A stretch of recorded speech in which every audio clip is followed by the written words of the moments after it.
In this video, we're going to cover deploying your service to an external server and testing it. Once the basic code is complete, you can build, package, and deploy your service. This approach allows you to test your code throughout development. A web service must run on a server and then be accessed by a client. If you just finished the code from the previous video, go ahead and save your code and then restart the server and make sure that it says started, synchronized. This tells you that the server is currently running and it has the most up-to-date version of all of your code. I want to test this web service to ensure that it works, but a web service normally requires both a client and an endpoint in order to function. Fortunately, I don't have to code the client before testing it because Glassfish has a built-in test server. Open up your favorite internet browser and navigate to http://localhost:4848. This is the Glassfish administration console for your server.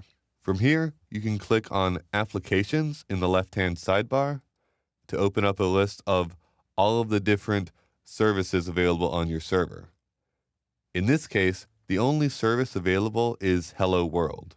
This is the first thing to check with your service. If it was deployed and annotated properly, then under the Engines column, you should see it labeled as Web Services, Web. If this isn't what you see, check to make sure that you have the correct annotation before the class and that your server is synchronized and started. Clicking the link labeled Hello World will display some of the details about what type of service it is and how it is running. At the bottom of this page, all of the modules and components are listed.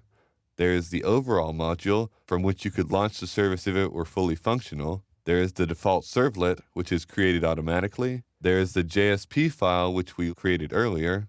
And there is the Hello World endpoint. This is the class we have just created and wish to test.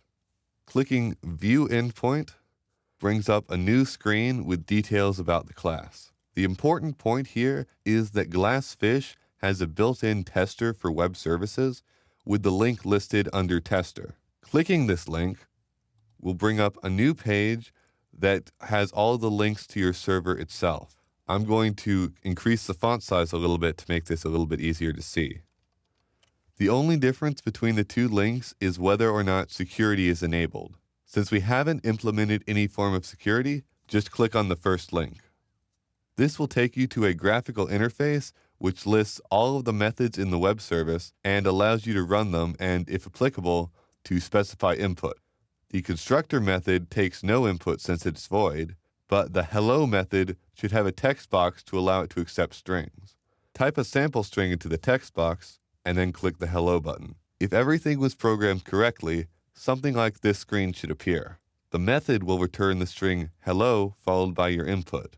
The SOAP request down below will contain a lot of header and footer information, but the important point is that its arg0 is your input string. The SOAP response, even further down, will then contain the output as its return. This is essentially how a web service works. One computer sends a request containing certain coded inputs to an external server.